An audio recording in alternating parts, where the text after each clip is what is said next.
Bonjour à tous et bienvenue à Catch Club. On se retrouve pour les résultats de Raw du 9 août 2021 et hier soir, on a eu le droit à un retour qu'on attendait depuis plusieurs semaines. Certains fans commençaient même à s'inquiéter, mais rassurez-vous, Randy Orton est de retour. Donc le show démarre directement avec l'entrée de la Vipère qui se retrouve sur le ring, qui nous accueille à Monday Night Raw.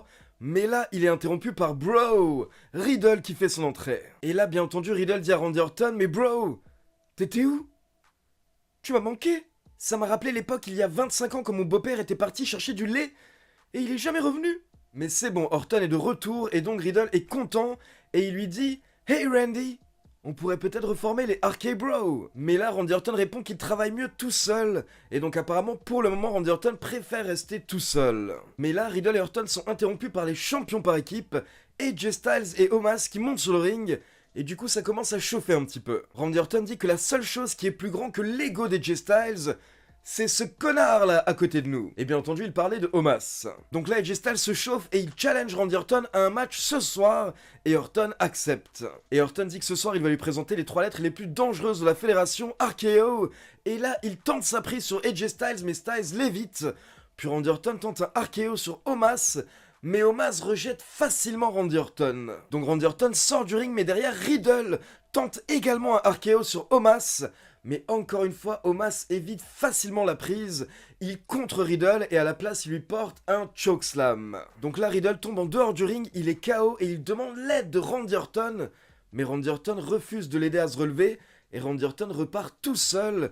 Donc là, Riddle se relève et il essaye de suivre Randy Orton malgré tout. Ensuite, on passe en coulisses et on retrouve Baron Corbin, catcheur de SmackDown, mais qui était présent hier soir à Raw car il avait été invité par Jinder Mahal. En effet, comme vous le savez, Baron Corbin explique que récemment, il a tout perdu. Il n'a plus d'argent, il n'a plus sa maison, il n'a plus de voiture, etc. Il s'est embrouillé avec sa femme. Mais du coup, ce soir, Jinder Mahal l'a appelé et il lui a fait une offre.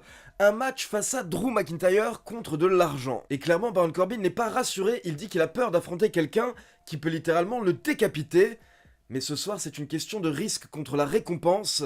Il est obligé de prendre des risques s'il veut toucher un petit peu d'argent. Donc on enchaîne avec Drew McIntyre contre Baron Corbin. Corbin qui n'a pas été mauvais hier soir. Mais rapidement, Drew McIntyre a pris l'avantage, il se préparait pour son Claymore Kick.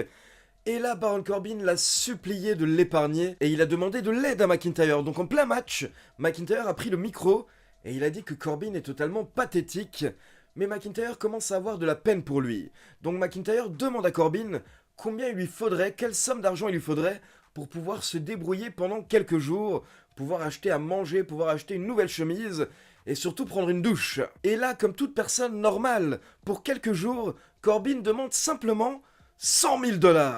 Donc là, McIntyre a explosé de rire et il a enchaîné avec le Claymore Kick pour la victoire. Mais attention, après le match, nous avons Jinder Mahal, Veer et Shanky qui ont fait leur entrée, potentiellement pour attaquer Drew McIntyre, mais là, McIntyre a pris son épée, et donc au final, le clan de Jinder a préféré reculer. Puis on passe en coulisses et on retrouve Riddle qui parle avec Randy Orton, et il lui dit que même s'ils ne sont plus coéquipiers, ils peuvent tout de même être amis. Riddle dit qu'il a même acheté une trottinette pour Randy Orton, elle arrive, donc Randy Orton peut pas être sérieux, ils peuvent au moins être potes. Mais là, Randy Orton répond qu'il est très sérieux et il demande à Riddle de ne plus jamais l'appeler Bro. Puis on enchaîne avec le champion NXT Karrion Kross contre Jeff Hardy. Jeff Hardy qui était de retour après quelques semaines d'absence suite au Covid. Et on se rappelle qu'avant son absence, il avait facilement battu Karrion Kross, mais hier soir, c'est bien Karrion Kross qui a remporté le match avec son cross jacket en environ 7 minutes. Et après le match, Karrion Kross s'est acharné sur Jeff Hardy. Il lui a apporté quelques souplesses, puis il a apporté à nouveau sa prise de soumission. Puis on retrouve à nouveau Riddle en coulisses qui est forcément triste que Randy Orton ne veut plus être son coéquipier et Randy Orton ne veut même pas que Riddle soit dans son coin ce soir lors de son match face à AJ Styles. Mais au fond, Riddle dit qu'il comprend, il faut laisser Randy Orton être Randy Orton et de son côté, Riddle va être ce qu'il a toujours été, c'est-à-dire un étalon. Puis on a le droit à une petite vidéo qui nous récapitule ce qui se passe ces dernières semaines avec Alexa Bliss, Doudrop et Eva Marie. Et justement, on enchaîne avec Alexa Bliss, accompagnée par Lily, contre Doudrop, accompagnée par Eva Marie. Il faut savoir qu'au début du match, Alexa Bliss a placé Lily sur l'un des poteaux de coin de ring, et quelques minutes plus tard, Doudrop se retourne vers la poupée, vers Lily, et là, Lily lui a fait un clin d'œil. Donc forcément, Doudrop était choqué que cette marionnette prenne vie, on va dire, et du coup derrière, Alexa Bliss l'a surprise avec un roll-up pour la victoire. Et après le match, on peut voir que Eva Marie est très fâchée, elle n'est pas contente suite à la défaite de Doudrop, Mais Doudrop essaie de s'expliquer en disant que la marionnette a fait un clin d'œil. Ensuite, on va chez Sheamus qui croise Morrison et The Miz en coulisses avant d'enchaîner avec son match face à Ricochet. Et comme d'habitude, c'est toujours un plaisir de voir Ricochet catcher. Encore une fois, il a pris beaucoup de risques hier soir avec d'énormes dives, notamment vers l'extérieur du ring sur Sheamus. Les deux catcheurs se sont explosés sur la table des commentateurs. Puis quelques minutes plus tard, Ricochet était sur les cordes, il a sauté vers Sheamus. Mais là, Sheamus l'a accueilli avec un coup de tête. Et comme vous le savez, Sheamus a ce masque de protection. Et du coup, Ricochet était KO. Donc derrière, Sheamus a enchaîné avec un beau kick pour la victoire. Et alors que Sheamus était en train de célébrer, nous avons droit à l'entrée de Damian Priest. Damian Priest qui monte sur le ring, les deux catcheurs se confrontent. Mais Sheamus préfère sortir. Donc Damian Priest se tourne vers la foule, mais là Sheamus l'attaque par derrière. Mais Damian Priest le contre et il jette Sheamus par-dessus la troisième corde. Et derrière on enchaîne avec Damian Priest qui a battu assez rapidement John Morrison en environ 4 minutes avec The Reckoning. Et attention, après le match, Damian Priest se débarrasse de Morrison puis il confronte The Miz qui est dans sa chaise roulante, mais d'un coup, The Miz se lève et il s'enfuit.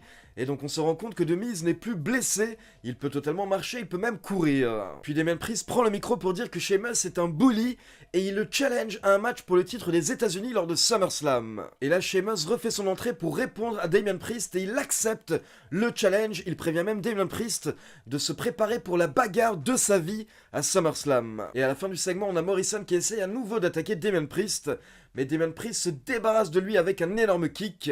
Et il dit à Sheamus que c'est ce qu'il va lui faire à SummerSlam. Ensuite, on retrouve Mansour et Ali en coulisses, et on a Mansour qui s'excuse pour sa défaite la semaine dernière, mais il a un cadeau pour Ali, il lui offre une toute nouvelle veste, et on peut voir que Ali apprécie. Mais Ali dit qu'il n'a pas besoin d'excuses de la part de Mansour, tout ce dont il a besoin, c'est que ce soir Mansour l'observe lors de son match face à T-Bar. Donc on enchaîne avec Mustafa Ali qui voulait donner une petite leçon à Mansour hier soir en battant T-Bar, mais malheureusement pour lui, au final, il s'est fait surprendre au bout de 3 minutes par T-Bar qui lui a porté le Fist Your Eyes pour la victoire. Et attention, après le match, on a Mace et T-Bar qui ont voulu porter un double chokeslam à Ali, mais heureusement, Mansour a réussi à le sauver. Ensuite, on passe en coulisses et on retrouve Reginald qui se fait dorénavant appeler Reggie pour une séance photo. Mais là, attention, il se fait attaquer par Akira Tozawa et R-Truth qui essaient de récupérer le titre 24/7.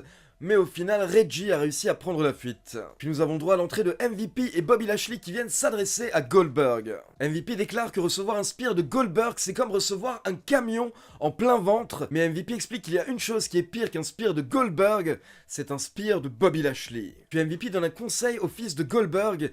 Il demande à son fils de convaincre Goldberg de ne pas se rendre à SummerSlam, sinon ce sera la fin de sa carrière. Puis Lashley prend le micro et il conseille à Goldberg de ne pas laisser son fils regarder SummerSlam, car Bobby Lashley va l'exploser. Et Lashley termine en disant à Goldberg qu'il n'est pas le prochain, il n'est pas next, mais il est terminé. Ensuite, on a eu droit à des interviews de Nikki Ash et Rhea Ripley qui ont notamment hypé leur match à SummerSlam. Je rappelle que ce sera un match à 3 pour le titre féminin de Raw avec Nikki Ash contre Rhea Ripley contre Charlotte Flair. Du coup, justement, on enchaîne avec un match entre Nikki Ash et Rhea Ripley et au bout de quelques minutes, les deux catcheuses ont été attaquées par Charlotte Flair. Donc le match se termine en no contest, nous n'avons pas de vainqueur car Charlotte a attaqué Rhea Ripley et Nikki Ash. Et le segment s'est terminé avec Charlotte qui soulève la ceinture féminine de Raw. Puis ensuite, on a le droit à une vignette particulière. On retrouve Elias qui est à l'extérieur, donc c'est une vignette préenregistrée. Elias qui est à côté d'un énorme feu. Et Elias joue un petit peu avec sa guitare, puis d'un coup il nous dit que WWE ça veut dire Walk with Elias. Mais le problème, c'est qu'il nous dit que Elias est mort.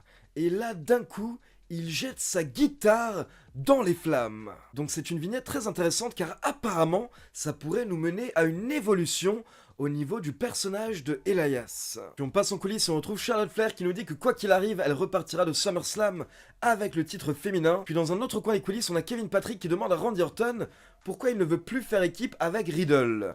Et là, Randy Orton explique qu'il n'a pas besoin d'amitié pour battre AJ Styles, il va le faire tout seul ce soir. Donc on enchaîne avec Randy Orton contre AJ Styles accompagné par Omos. Et bien entendu, au bout de quelques minutes, Omos a tout fait pour distraire Randy Orton et ça a marché. Ça a permis à AJ Styles de prendre l'avantage. Mais là, d'un coup, nous avons Riddle qui a fait son entrée et qui a attaqué Omos. Il lui a sauté dessus, il l'a jeté contre le poteau de coin de ring, puis il a tenté de lui porter un choke, une prise du sommeil, mais Omos l'a contré et il a jeté Riddle contre le poteau de coin de ring. Et pendant ce temps, dans le ring, AJ Styles a tenté son phénoménal forearm, mais il a été accueilli par un RKO pour la victoire. Donc Randy Orton remporte le match, mais au final, il a tout de même eu un petit peu besoin de l'aide de Riddle, qui est venu distraire AJ Styles et équilibrer les choses. Mais tout de même, après le match, on peut voir que Randy Orton n'est pas très content, et il engueule Riddle, il lui demande pourquoi est-ce qu'il n'est pas resté en coulisses. Puis Randy Orton veut quitter le ring, mais là, Riddle lui demande de rester et il lui demande d'écouter la foule. Et on peut voir que le public n'attend que ça, que d'avoir la réunion des RK Bro. Mais au départ, Randy Orton hésite, il n'est pas vraiment pour, puis d'un coup, il revient dans le ring et il fait un câlin à Riddle. Et là, la foule explose. Riddle lève le bras de Randy Orton est tout sourire. Mais d'un coup, il lâche un RKO de nulle part à son bro, à Riddle. Donc Randy Orton est bien de retour du côté de Raw, mais pour le moment, ça ne se passe pas très bien entre les RK Bro, mais malgré tout, je pense que tout ça va nous mener à un match par équipe avec Riddle et Orton contre AJ Styles et Omos. Pourquoi pas à SummerSlam. Donc voilà, c'est tout pour les résultats de Raw. Maintenant, comme d'habitude, c'est à vous.